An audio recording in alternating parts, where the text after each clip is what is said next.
Hey, what's going on YouTube? Dopes930 here with another video.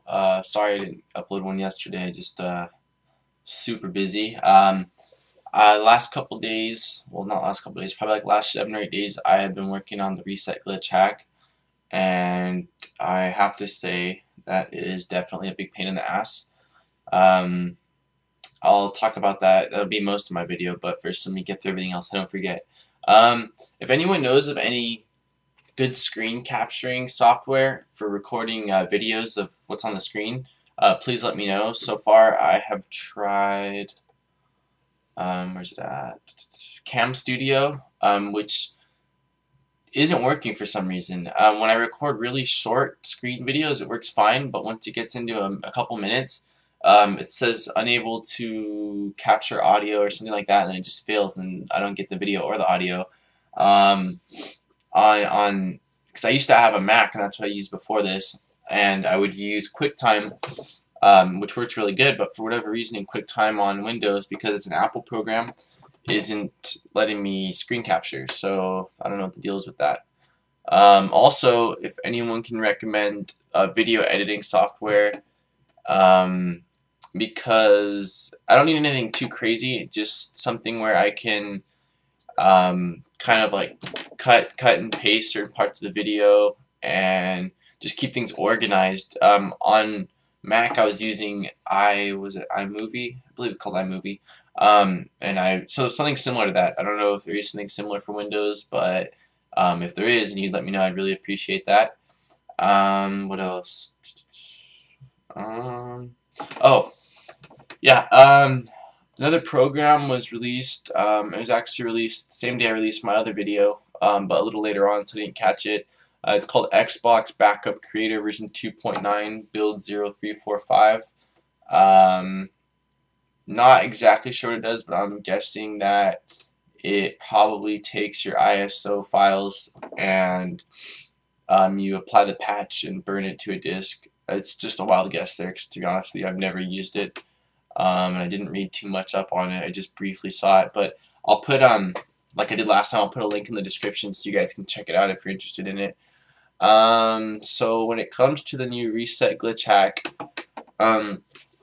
I am going to right now go through the tutorial that I downloaded, and I am going to tell you guys things you can do instead of what it says on the tutorial. I'll put a link to the tutorial, or I'll tell you guys where it's at so you can check it out. Okay. So the tutorial can be found at the website's called infinitymod.com under the download section. There's one that's PDF file. There's one for the fats and one for the slim Xbox 360s. And let me go through it real quick with you. It won't be real quick. Let me go through it with you. Okay. Alright, so starting from the beginning. Okay, so things you're going to need is you're going to need a glitch chip. This tutorial was made by Infinity Mod, and they made the Matrix glitchers, so that's what they're using in this tutorial. You're going to need a NAND reader / programmer. This can be anything from your homemade LPT one from back in the JTagging, when the JTagging originally came out, that's what everyone was using. Or you can use a NANDX or any type of USB NAND reader. You're going to need an Xlinks JTAG programmer cable. I definitely recommend buying one because I've been trying to build one for the last 4 to 5 days or so, and I haven't had any luck whatsoever. It's been a total pain in the ass. I'll talk about that when I get to that part on the tutorial where you need it. You're going to need a soldering iron and some solder. Software you're going to need, according to this, it says you need Impact from Xlinks Lab Tools. You don't really need it. There's another software that was released specifically made for the reset glitch hack, which is much easier to use and much easier to get your hands on. It says you need Python and Python crypto. Again, you don't really need that anymore because a better program was released. So I don't know whether they're planning on updating this or not, so I figured I'd update it for you guys. That's the point of this. And then NAND Pro, you will need that program. Okay, so for starters, you are going to want to hook up your NAND like you were. I'm going to show you on a fat Xbox because that's what I'm doing. I'm doing it on my Jasper. The Slim has different NAND, the programming points, so you're going to have to find a diagram of that. But for the fat Xboxes, one of my wires popped off, but if you can see here, it's the exact same spots as it was on the when you're doing the JTAG. The NAND does this exact same thing, so nothing's changed there. So you're gonna want to hook up your NAND flasher or NAND reader, and you're gonna want to go under, or you're gonna want to go under your command prompt, and you're gonna want to cd into your NAND Pro folder, and then you're gonna dump your NAND twice, just like back in JTagging, and compare the two to make sure that they're identical and that you don't have any bad blocks. So once you do that, you are going to need to create an ECC file which you flash with your NAND flasher as well. On this tutorial, it says to use something called Python and Python Crypto. It's really freaking complicated and didn't work at all on my computer because it says 32-bit on here and my computer's 64-bit, so I'm not sure if that's where the confrontation came in, but it just did not work on mine. So what I recommend using instead of doing that, which is much easier, it's a program I actually talked to you guys about just the other day on my video that was released. It is called, let me find it real quick, Exploit 360. And so what you're going to want to do is you're going to want to download Exploit 360. You can find it in my last video. There's a link to it, so you can check it out and download it. Let me open it up real quick so I can tell you guys what to do. And this is why I really wanted a screen recorder, so I can show you guys what I'm doing. Because I mean, telling you, sure, it's helpful, but if you could actually see what I'm doing, it's better. So I'll probably make an updated video of this for you guys when I get my reset glitch thing up and going, so I can show you guys step by step what I've been doing. Okay, so once you open up Exploit 360, you're going to want to click on under Exploit Type Reset Glitch. Go ahead and click Next. Find your NAND that you dumped. In this case, I have a Jasper, so I'll double click that. Click Next. Alright, and then on the next page it says select the correct options for the console. It automatically chooses Excelis. Oh no, it doesn't. It doesn't let you. It's doing it right. Okay, so all you have to choose is your motherboard type. The options are Zephyr, Falcon, Jasper, Jasper 256, Jasper 512, and the Trinity, which is going to be the Slim. So in my case, I'm just going to click Jasper 256. Next, and it is going to create my ECC file. Simple as that. And so once you have that, you're going to follow the instructions in the PDF file, and just using NAND Pro, you're going to flash that file onto your NAND image. Okay, so once you're done with that, the next step is going to be to actually program the reset glitch chip. Let me see if I can find mine. Because of the fact that there are different motherboards, each one has a specific timing for the reset glitch chip, and that's what the programming of the chip does. You're letting it know what to do because of the motherboard type. So it says on here that in order for you to program it, you need 3.3 volts powered to it and ground. And this can be found in your Xbox 360's DVD drive cable. There's a diagram on here how to do it. It's very simple. Then it says grab your LPT USB Excelix JTAG programmer cable, connect it to your PC and to the chip. If you don't have one, you can use Gleegly schematics to build one. I no way in hell recommend building it because it's a pain in the ass. I'm good with electronics and I have a lot of experience with soldering, yet I could not do this. I spent the last probably 6, 7, 8 days bullshitting around with it. This is what it somewhat looks like. Right here you have all of the different wires hooked up to program it. This is the DVD drive, how I cut it to power the glitch chip. And the thing is, everything went wrong pretty much, because for one, my computer didn't have an LPT port because I just bought this computer and that's kind of an older port. So first I had to go buy an LPT PTI add-on, and then the drivers weren't installing, which was a pain in the ass. And then I had to go and find an LPT cable, and nobody in my area sold them, so I found one at this computer shop locally and a little while away. And when I got home, because I didn't check, which I should have, I found out that the cable was male to female, the points, and you need male to male. So then I had to cut it, as you can see right here, I had to cut the cable head, and then I had to go to Radio Shack, buy one of these, and go through every pinpoint to match them up to figure out which one went with which pin on the other end, which was a pain in the ass in itself, and it still didn't work. And I've tried tons of different things and still haven't had any luck whatsoever. So what I recommend doing is you can buy them actually pre-done from a website called Digilent.com. I'll put a link in the description as well. It's only $12, which is not very expensive whatsoever. And I also recommend getting little 6-pin headers. They sell them for $1 a piece on that website as well. Okay, so after that, I'll just go ahead and skip this little next section. It says launch impact, and that's what you use to program it. But I also don't recommend using this because it was a pain in the ass to find and actually download. What I recommend using is a program I just found. Let me see. And the program is called 360 GC Prog. So you spell that 360 letter GC PROG. And so, I mean, it stands for 360 Glitch Chip Program. So you want to download that, open it up, and it's much simpler, much user-friendly interface. Pop this open. Okay, and then the only things you have to do in here, it says to choose whether you're using an LPT cable or a USB cable. You click connect, it will connect to your chip and tell you what kind of chip it is, what firmware is on it, and then you go ahead and find the file for whatever motherboard you have. So in my case, Jasper 256, and flash it onto the chip. And then once it's been flashed on the chip, you're done with that part.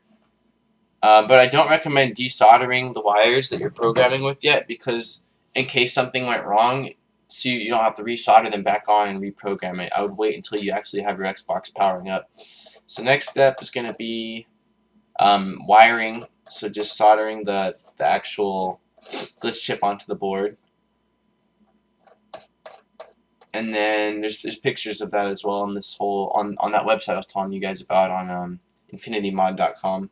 And then if all went well, it'd power on your Xbox 360, and hopefully it won't take 2 minutes. I think it just depends on your soldering skills, to be honest with you, or maybe it could be certain Xboxes for whatever reason boot quicker than others. I really can't tell you from experience on that.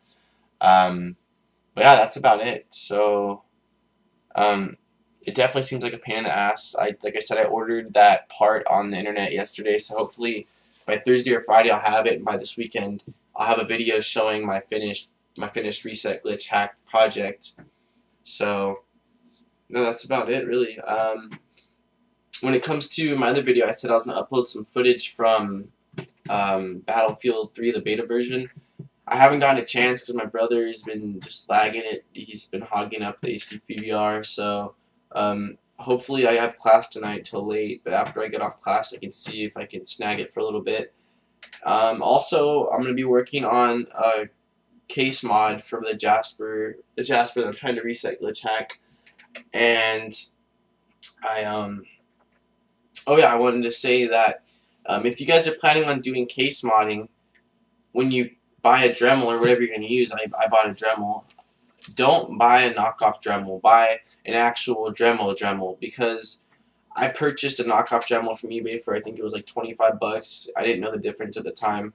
I got it, and it is the weakest thing I've ever seen. It is such a piece of shit. You have to hold the Dremel onto the part of the board, like let it cut. It takes like 6 minutes, literally, not even joking, to cut through a little section. And one of my buddies that just moved, he let me borrow his Dremel, I remember a while back when I was doing another case mod, and I cut through the whole case, my whole design, everything, in probably the same amount of time it took me to cut one spot. So, I mean, time is money, and if you want to get it and do it right, I recommend just going all out and buying a Dremel. So, you don't need, if you're actually buying a Dremel made by the company Dremel, the lowest priced one that they have is more than enough to get the job done, because they can cut through all types of things, including like metal and stuff like that. So the plastic just melts away super quick, and you can even cut through the disk drive, the roof of it, if you want to cut it out to make a custom look so you can see the disc while it's spinning or something like that. So that's that. And then what else? What else? Oh, I don't know whether this is going to work or not. I haven't had any luck yet, and I actually think I broke this piece. So I might have to run by Radio Shack and buy another one. But I am trying to do something because I've seen a lot. I've been repairing Xbox 360s for about a year now, and I always do 12-volt fan mods, especially, well, I always do them, but I definitely recommend them if you have an old school motherboard like the original Xenons with no HDMI port or the Zephyr, because they are super, super warm consoles and prone to get red ring of death over all the other consoles. But I even put them in on like Falcons and Jaspers, not that they're needed, but just because I think it's a good thing to have. But I do know that it can be a bit annoying, especially when you're watching movies. So what I've been looking around and seeing is, if worse comes to worse, I'll just have to go with what I've seen. But I've seen people that actually have a switch, and it goes on the outside of the Xbox case, and they switch it one way, it's 5 volts, switch the other way, it's 12 volts. So when you're watching a movie, since the Xbox isn't working as hard, you can turn it down, and when you're playing a game, or something else that's more intense on the Xbox, you can power it up to 12 volts. Well, I haven't seen this done yet, but I actually purchased, it's a volume control, I don't know if you can see it or not, and similar, I guess, to the Switch, but it's just more, I mean, you could turn it, just tone it to the exact how you want it. So I've been trying to get it to work, and so far I haven't had any luck. I mean, I really don't have any experience with using a component like this, so I don't know what I'm doing right or wrong. And if somebody would like to give me a tip on where the wires should go, it's going to be one 5-volt, one 12-volt, and the fan wires. So if someone can help me out, I'd appreciate that. But if I can get it up and going, I will make a tutorial on how I did it in case anyone else is interested in doing it also. And what else? Oh yeah, also, if you are doing a case mod and you are wondering what kind of paint you should buy, let me actually look real quick, because I have done quite a few case mods, but I am never happy with the result of the paint. It's either it chips really easy or whatever, it doesn't look good in the end. You can see white under. So let me see, somebody suggested some paint to me, and I have heard good things about it, so let's see. Where is it? There we go. Okay, so for starters, what this guy I know that does a lot of not repairs, a lot of case mods, really professional looking ones does, he says to, first off, get the case, sand it down a little bit, because there's always usually some rough spots or something like that, so sand it down a tiny bit, and then what you're going to want to do is get soap and warm water and just completely scrub the case thoroughly to get rid of all the dirt, get rid of whatever that might, all the loose pieces that might be on the outside shell. Then go ahead and let it dry, and then there's a paint called Krylon Fusion. I don't know if you've heard of it or not, but I was looking into it, and it looks definitely like it would be the right paint for the job. It's meant for plastic, so it looks like it sticks really good, fast drying, the quality, like the colors look really good. So that's one type of paint that might help with the results. Also, maybe if you use a little bit of primer, I don't know if that's overdoing it or not, but someone else recommended primer. And then also when it comes to the paint, if you use 2 layers, I'm sure that wouldn't hurt. So that's that. And I'll probably actually buy the Krylon Fusion. Maybe not today because it's getting kind of late, but tomorrow, and give it a shot, let you guys know, or show you guys the results. So that's about that. Alright, well, I think I'm going to cut the video short because it's been 20 minutes. Probably have to make it into a 2-part video. It's crazy. But yeah, so as always, any suggestions, any comments, any help, leave comments or send me a message, alright? And I got quite a lot of feedback on my last video. It actually did really good. It's only been 2 days, and I think right now before this it was at 830 views, 840 views, which is pretty cool. So some people are watching it. So I definitely will try to keep doing more and more videos for you guys. Alright? Alright, well, this is Dopester 930. Thanks for watching, and I'm out.